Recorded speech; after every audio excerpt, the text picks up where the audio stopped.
నమస్తే అండి, welcome back to our channel ఇట్లు మీ నేస్తం. ఈరోజు ఒక సింపుల్ వీడియో అండి. లాస్ట్ టైం నేను పోస్ట్ చేశాను గ్యాస్ స్టవ్ని ఎలా క్లీన్ చేసుకోవాలి, అది కూడా 4 బర్నర్ స్టవ్ ఉంటుంది కదా గ్లాస్ది, అది ఎలా క్లీన్ చేసుకోవాలని సింపుల్గా మన ఇంట్లో ఉన్న ఇంగ్రీడియంట్స్తోనే. అంటే ఒకటేమో విమ్ లిక్విడ్ అండి, ఇంకొకటేమో తినే సోడా అంటాం కదా, అది సోడాని యాడ్ చేసేసుకొని ఒక లిక్విడ్ లాగా ఒక 100 ml వాటర్ని యాడ్ చేసుకొని అందులో బర్నర్స్ని వేసి ఒక 10-15 మినిట్స్ నానబెట్టేసి తర్వాత బ్రష్తో రబ్ చేస్తే అది క్లీన్ అయిపోతుందండి. అలాగే గ్యాస్ మీద కూడా ఆ వాటర్ని స్ప్రెడ్ చేసి ఒక 15 మినిట్స్ అలాగే ఉంచేసి తర్వాత మెత్తటి స్క్రబ్బర్తో కనుక క్లీన్ చేసామంటే గీతలు పడకుండా చాలా నీట్గా ఉంటుందండి. సో మనము రెగ్యులర్గా అయితే గ్యాస్ క్లీన్ చేసుకుంటాము. మామూలుగా స్క్రబ్బర్ని కొంచెం తడి చేసేసి తుడిచి మళ్ళీ తర్వాత పొడి క్లాత్తో తుడుస్తానండి. వీక్లీ ఒకసారి మాత్రం ఇలా డీప్ క్లీన్ చేస్తాను. సో అంత వెనక గోడలు అంతా కింద మొత్తం కౌంటర్ టాప్ అంతా క్లీన్ చేస్తాను. సో ఈరోజు నేను ఈ వీడియో ఎందుకు పెట్టానంటే ఈరోజు కూడా క్లీనింగ్ జరిగిందండి. క్లీనింగ్ తర్వాత నేను ఏం చెప్తున్నానో ఈ వీడియోలో వినండి.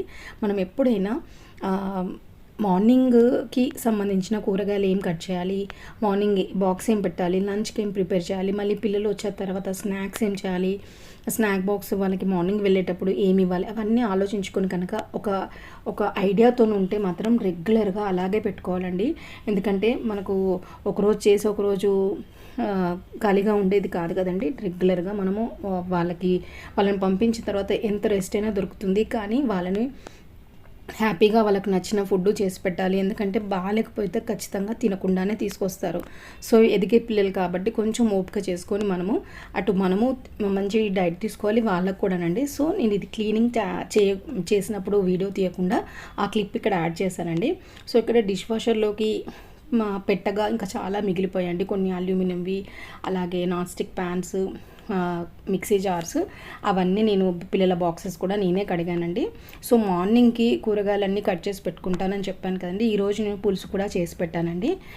ఎందుకంటే మార్నింగ్కి చాలా టేస్టీగా ఉంటుంది. కాకరకాయ పులుసు చేశాను పిల్లలకి బాక్స్లో పెట్టడానికి. అలాగే ఫ్రూట్స్ పెట్టాలి అని చెప్పేసి స్నాక్స్లోకి సాల్ట్ వాటర్ వేసి కడిగి పెట్టానండి.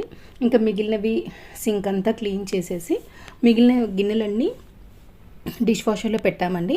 అది 1.5 అవర్ ప్రోగ్రామ్ ఉంటుంది. సో అది మార్నింగ్ తర్వాత అది ఆటో ఆఫ్ అయిపోతుంది. ఇంతకుముందు చాలా వీడియోస్ నేను ఇవి ఒక 2-3 వీడియోస్ పెట్టి ఉంటాను. ఒకసారి కావాలంటే డిష్ వాషర్ ఎలా యూస్ చేస్తారో అవన్నీ ఒకసారి కావాలంటే మీరు చెక్ చేసుకోండి. మేము తీసుకొని 6 ఇయర్స్ అయిపోయిందండి. మొన్న మీకు 6 ఇయర్స్. ఇది నేను బాక్స్ స్నాక్స్లోకేమో అల్లనేటి పళ్ళు పెట్టానండి. అలాగే లంచ్ బాక్స్లోకి 2 కొంచెమే చూడండి, ఆ బాక్స్లో హాఫ్ ఉంటుందండి అంతే. కొంచెము వంకాయ ఫ్రై చేశాను, ఆ ఫ్రై అన్నము, అలాగే కాకరకాయ పులుసు అన్నము.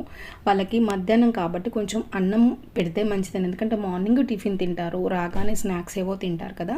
సో మా ఇంట్లో నైట్ కూడా అన్నం ఏమీ ఉండదండి. సో కావాలని నేను లంచ్లోకి మాత్రం అన్నమే పెడతానండి. ఒకవేళ మీరు మా అలా ఫాలో అయినట్లయితే ఒకసారి ఈ రెసిపీస్ ఒకసారి ట్రై చేసి చూడండి, మీ పిల్లలు ఏమన్నా తింటారో. వీడియో నచ్చినట్లయితే మాత్రం ఒక లైక్ చేయండి. వీడియోని చివరి వరకు చూసినందుకు ధన్యవాదాలు. సర్వే జన సుఖినో భవంతు.